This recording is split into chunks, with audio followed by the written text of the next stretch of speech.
생활을 하지 못했습니다. 해보지도 못했고 오직 최근에 한국으로 나온 탈북자들이 정치범 수용소의 만행을 지금 이분과 같이 고발하는 여러 가지 수기들을 제가 읽어보면서 제가 선두에 나서 이 만행을 세계 각처에다 알려야 되겠다 해가지고 페이스북과 SNS를 통한 이런 활동으로서 이 내용을 세계 면전에 개인적으로 이제 널리 고발하고 있습니다. As you know, I'm not a survivor of the political persecution. I've never experienced that the camp, but I only heard about this story from those who left North Korea after me. But whenever I saw the stories, I cannot help myself but posting this kind of issues and stories in my website in order to let the people in the world to know about this kind of atrocity.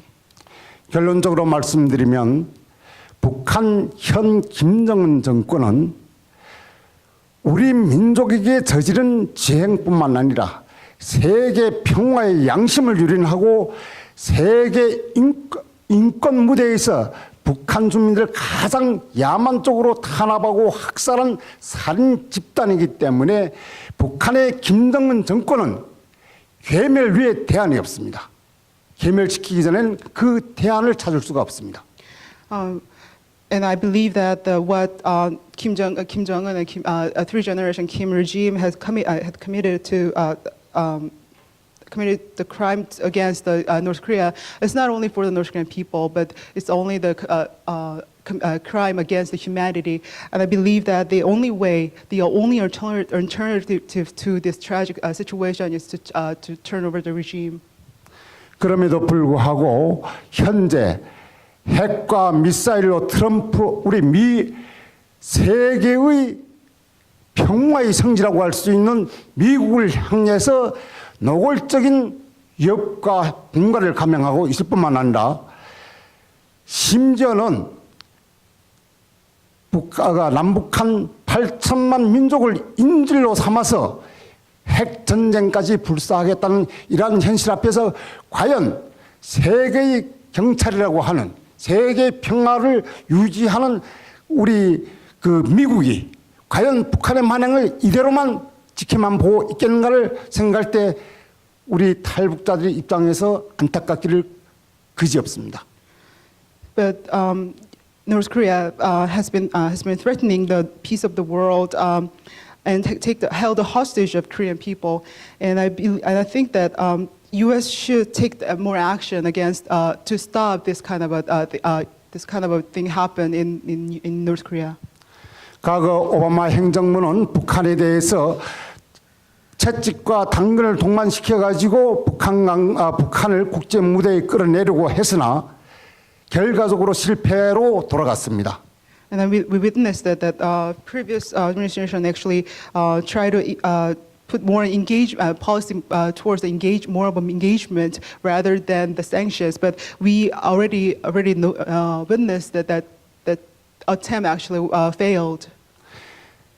그에 따라 김정일에 이어 또 집권한 3대 실습자 김정은 정권에 와서는 아버지를 능가하는 반인륜적인 학살 만행이 끊임없이 자행되고 있는데 과거에는 수령, 당, 인민대중이라는 이런 삼위일체가 미국의 핵보다도 더 무섭다고 하던 그 체제가 끝장났기 때문에 김정은이 집권하는 한 북한의 핵은 절대로 포기할 수가 없습니다.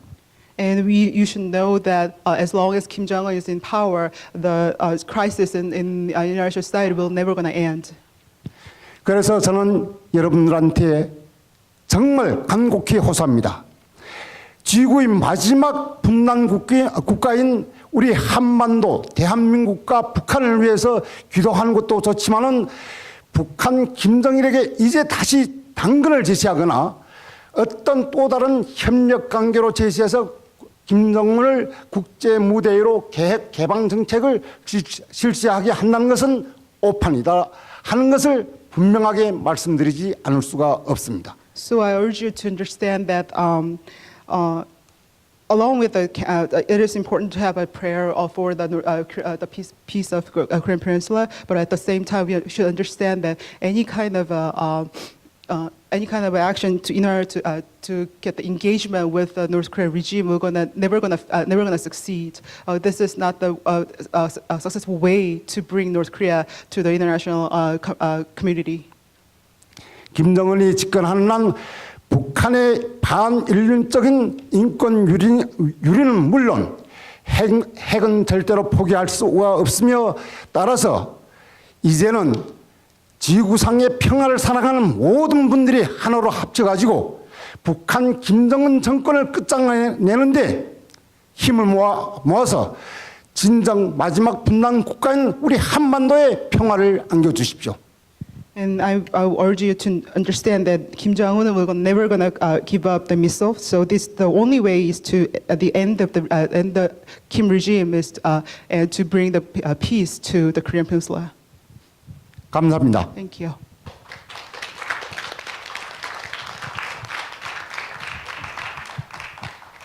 Wow.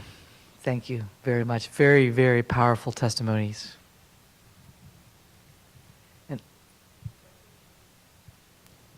두 분 말씀해 주신 것이 굉장히 강력한 그런 증언이었고요. 말씀해 주셔서 감사합니다. Okay. Yeah, I just want to make sure. So I want to take some. I want to take some questions from the audience, if that's okay. But I wanted to start out by asking a very important question that both of them touched on.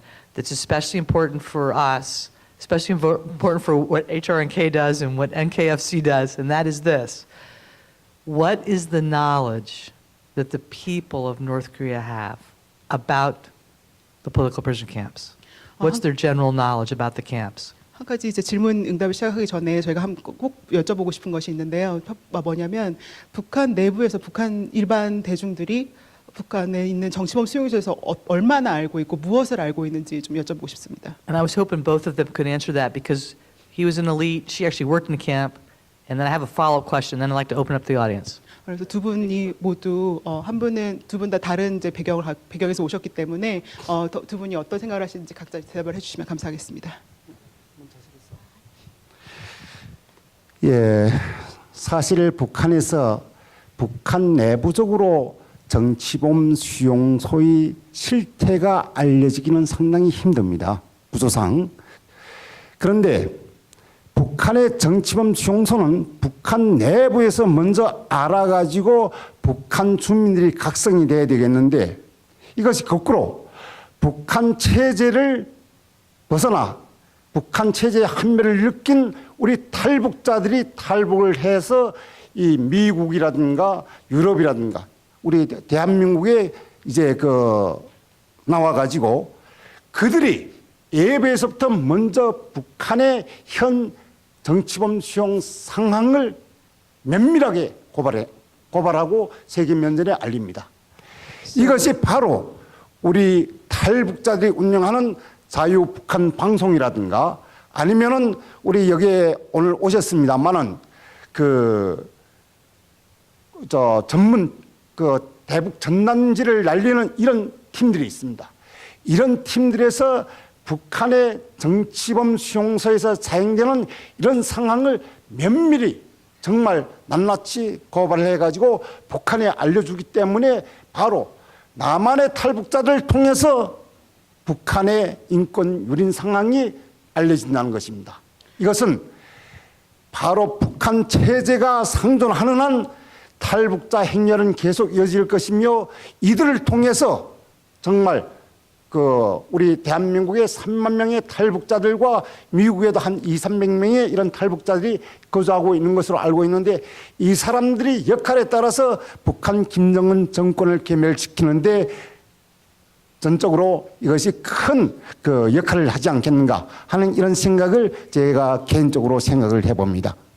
In structure, actually, it is really hard for the North Korean ordinary citizens to know about the existence of North Korean human political prison camp. So it's rather the North Korean defectors who defected North Korea and coming to South Korea or U.S. to expose this kind of a reality. So it's rather North Korean defectors through whether it's through broadcasting like Free North Korea Radio or through Reflex like Free Fighters of North Korea, those North Korean defectors actually carried out this kind of a campaign to get the information inside North Korea about the political prison camp. So I strongly believe that the role of the North Korean defectors is really important in terms of solving this issue, and they are the resources that we have in order to get the freedom to North Korean political prisoners.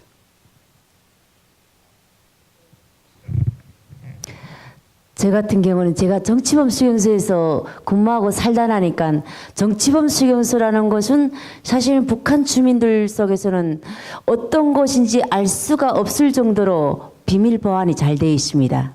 I worked in a political prison camp by myself, but you need to understand that the political prison camp itself cannot be known. It's not something that the ordinary citizens know about and are well aware about.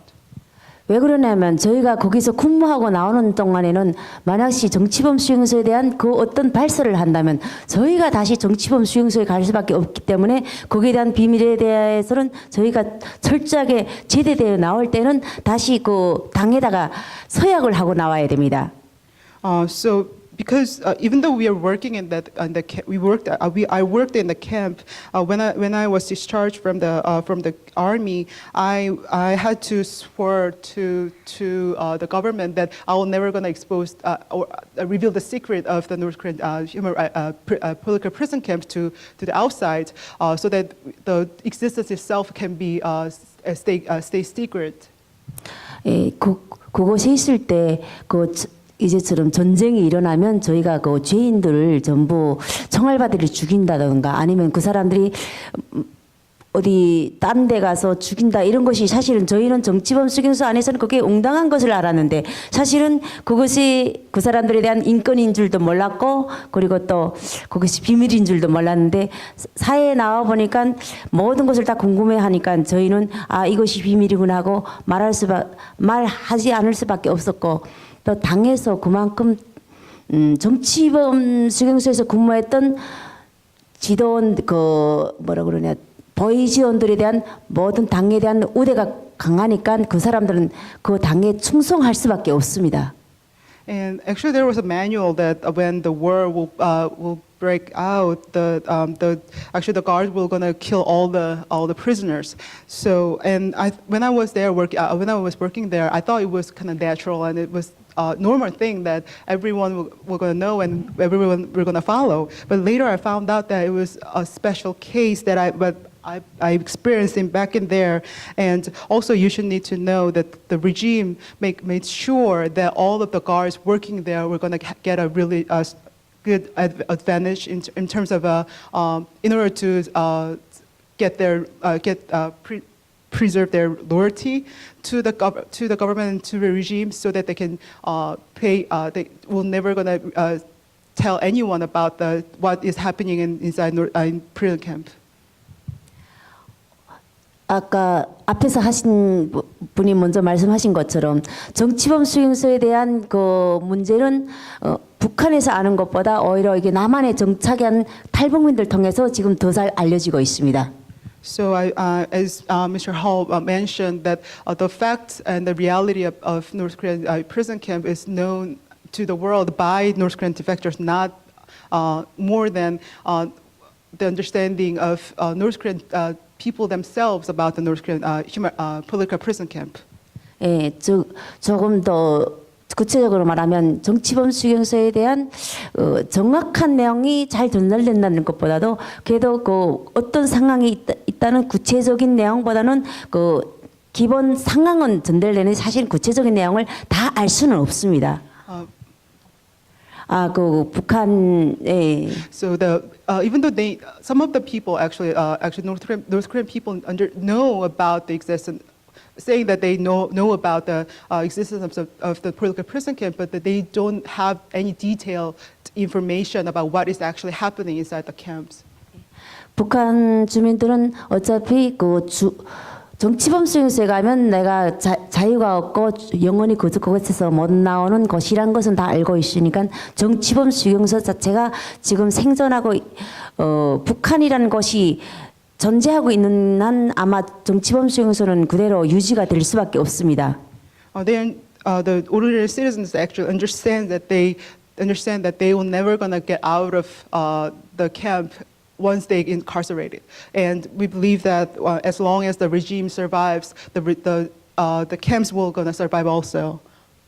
예, 북한 주민들이 지금도 그 굶주림에 많이 허덕이고 그리고 공포 정치에 많이 허덕이고 있는데 저희가 바람은 오직 이제처럼 우리 그 탈북민들이 힘을 합쳐서라도 북한의 자유가 하루빨리 오기를 바라는 것이며 그리고 세계 모든 평화를 사랑하는 모든 분들이 북한의 그 인권을 위해서 노력을 한다고 하는 것보다도 실제적인 어떤 우리가 물질적이나 경제적인 것보다도 저희 강력한 메시지를 전달해요. 트럼프 정부가 지금 우리 북한의 뭐 말로 아니고 실제 행동을 보여준다는 것은 북한의 어떤 강력한 메시지가 전달되어 있으면 좋겠습니다. And so I believe that the North Korean defectors can take a huge role in bringing the freedom to North Korea, and also I urge that U.S. government can take the action against North Korean regime, and also bring this strong message that they're going to do anything for the freedom of North Koreans. 네, 북한의 모든 주민들이 하루빨리 평화, 자유를 저희와 같은 자유를 누릴 수 있는 그날이 빨리 오기를 저희도 간절히 바랍니다. 감사합니다. I wish that every single North Korean can enjoy the same freedom as I'm enjoying right now. Thank you. I wanted to ask one other important question, and do we have time for one question? All right, then I'm going to make the question. No, I just wanted, because I think it's important for what's this panel session that's coming up next, is if the distinction, we all know it, between the political prison camps and the detention centers, but I think for the audience's sake, understand the difference between the political prison camps and detention centers, because you have two unique witnesses. You have somebody who worked in a camp and was also sent to a detention center. So if they could comment on that, the difference between those, and also the specific camps where she worked and where she was repatriated. 지금 이제 저희가 이제 청중에 오신 분들 중에 우리가 말하는 교화소 있죠. 교화소나 아니면 집결소와 그다음에 실제로 정치범 수용소라고 부를 수 있는 그런 수용소들의 차이점에 대해서 잘 모르시는 분들이 계시기 때문에 그걸 잠깐 설명해 주시고요. 그리고 본인 임혜진 씨가 어떤 정치범 수용소에서 일하셨는지 그걸 또 짧게 설명해 주시면 좋겠습니다.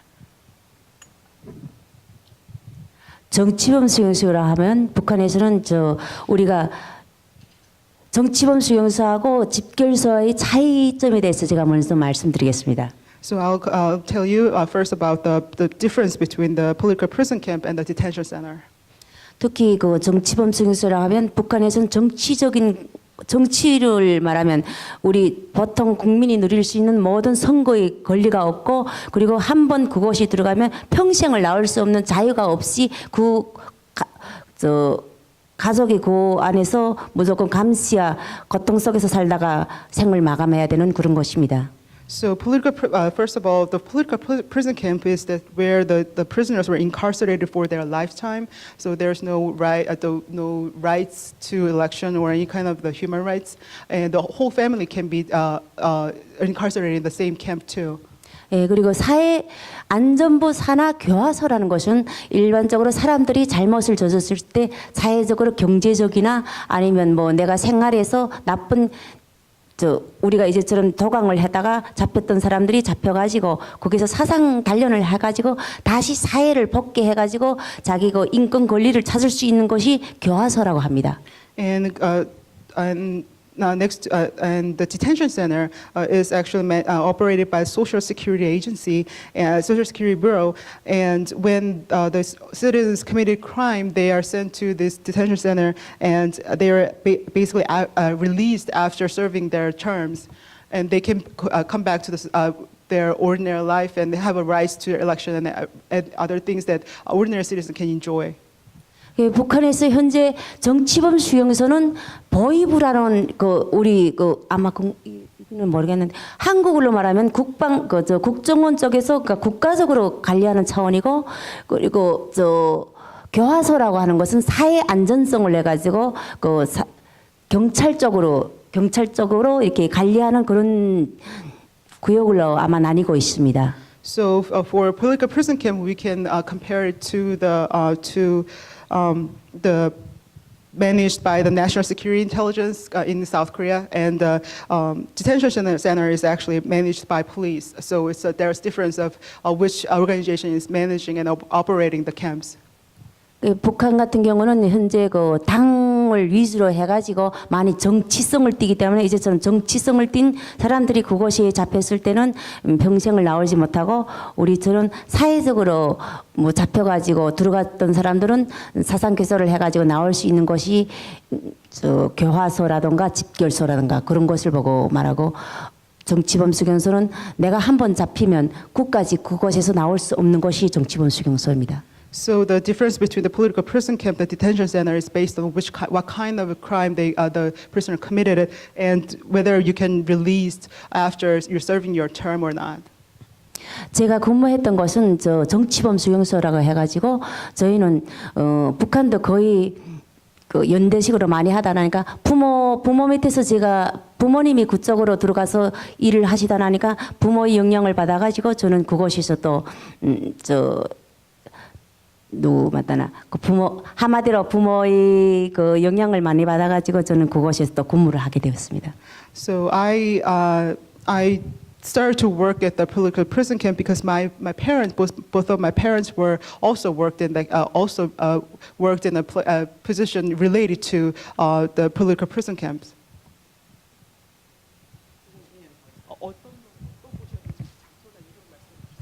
어떤 거 이제 좀 정치범 수용소란 것이 제가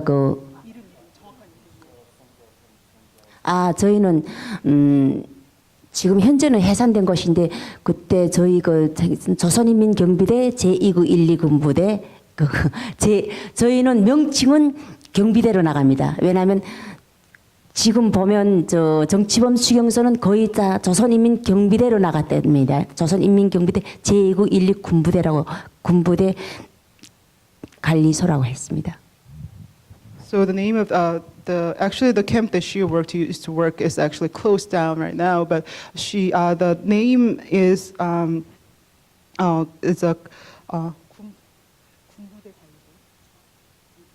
군부대 관리소. So it's the first military guard center political prison camp. 그때 함경북도에 있었습니다. 함경북도 So 온성 it's 쪽에. based in North Hamgyong province. 오케이.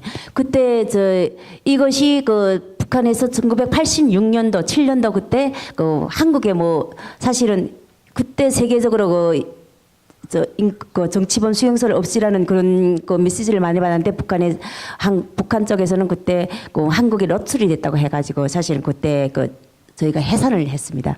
So and it was closed down because the existence of this camp was exposed to South Korean media back in 1986 to 87. So that is they actually caused the regime to close down this camp. 해산됐던 모든 우리가 같은 구역에 있던 모든 죄인들은 다시 다른 정치범 수용소들에 나뉘어 있다니까 저희가 근무했던 그 지역이 해산되면서 그 죄인들을 그때 몽땅 품고 다른 우리 때는 24호 관리소라고 해가지고요. 24호 관리소라고 해가지고 그때는 평북도 쪽에 새로 생겼고 자강도 쪽에 새렸고 그러니까 함경도 쪽에 있는 정치범 수용소를 폐쇄하면서 그러면서 그 평북도나 자강도 쪽으로 옮겼습니다. So when our camp was closed down, it was based in North Hamgyong province, but later we sent our prisoners to Camp 24, and actually we actually divided the prisoners into two groups and sent them to a camp at the North 평북도.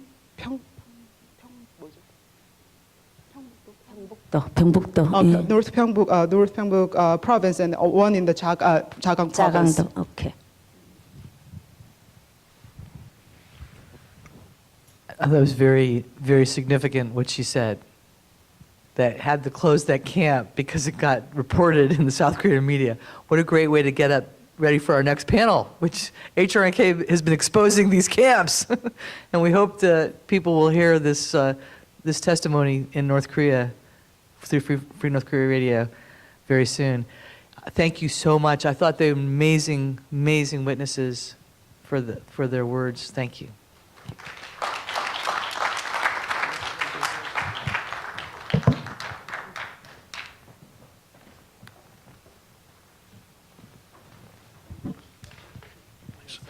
So before our second panel, my colleague Rosa Park and I thought that we would share with you part of our methodology.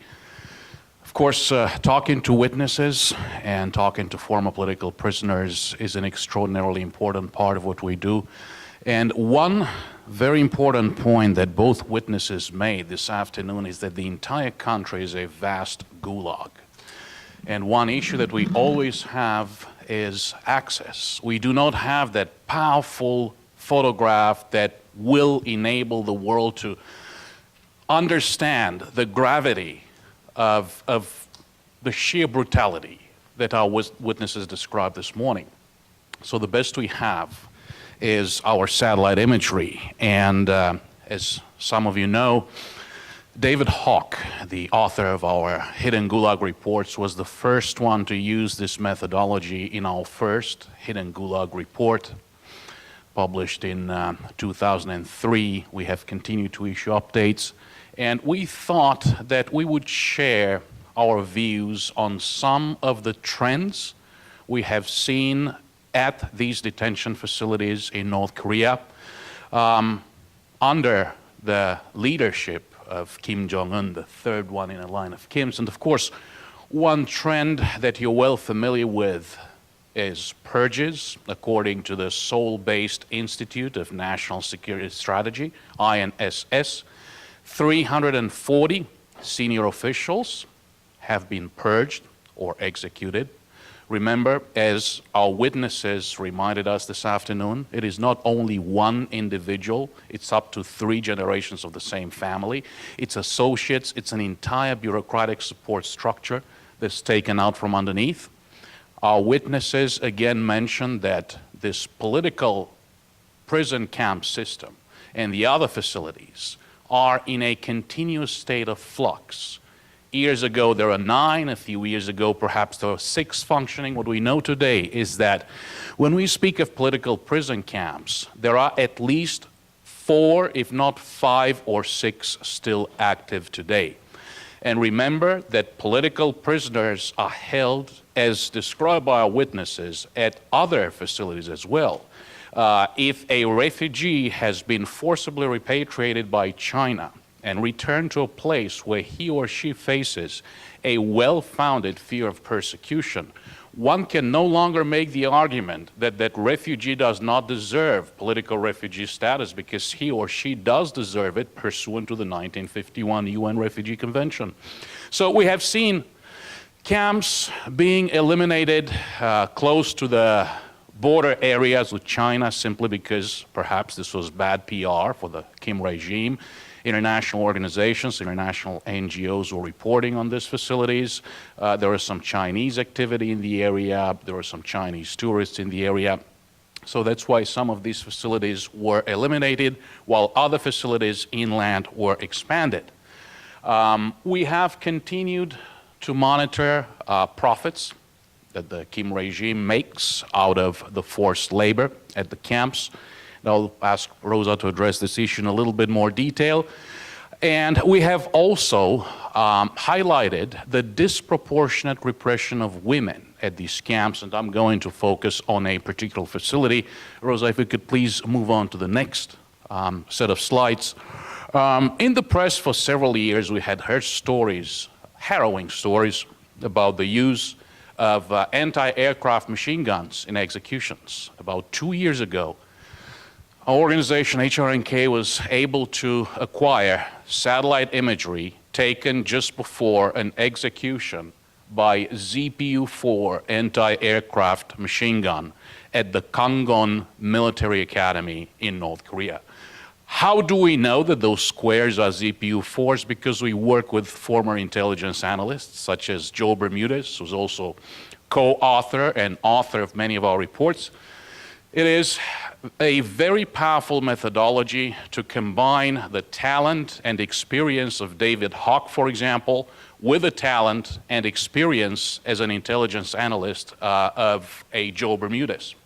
So basically, what you see in that picture, and of course Rosa or I do not have access to better grade imagery, and never will, because that is not the nature of our work. Everything that we do is public and in the open. Others may have seen, unfortunately, more detailed imagery of what you're looking at right now. So basically, this is a .50 caliber automatic machine gun anti-aircraft system. You're talking about huge bullets, automatic fire. Bodies are actually pulverized. They're turned into pink mist. Basically, there have been 15 chiefs of the Joint Chiefs of Staff in North Korea. Out of 15, 5 have been there on Kim Jong-un's watch. Just after we published this image, we heard that a former defense minister of North Korea was executed, I believe it was the 30th of January 2015, using the same method at the same place, which is symbolically very important to North Koreans. Kang Gon was the name of the first head of the Chiefs of Staff, died in September 1950, stepped on a mine in the Korean War. So I strongly encourage you to read the report and see the whole argument built around this satellite imagery. It was truly a regrettable and at the same time remarkable moment that we were able to confirm reports that had existed only in the press through the use of actual satellite imagery. If we could go to the next slide, please. I mentioned the restructuring of Camp 22. All of these images are on our website, so you will see, let's move on, Rosa. You will see basically structures. Perhaps it's not so clear from what you see on the screen right now, but you will see structures that have disappeared.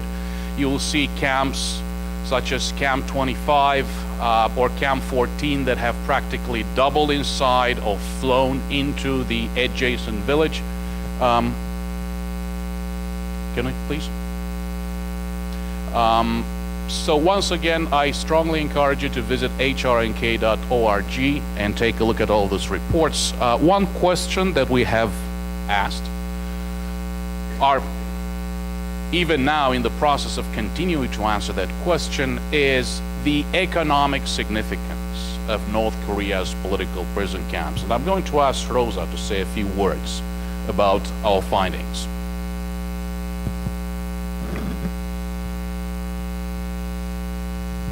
As you can see here in this map, we've mapped out exactly how the sites of each mine site that North Korea uses.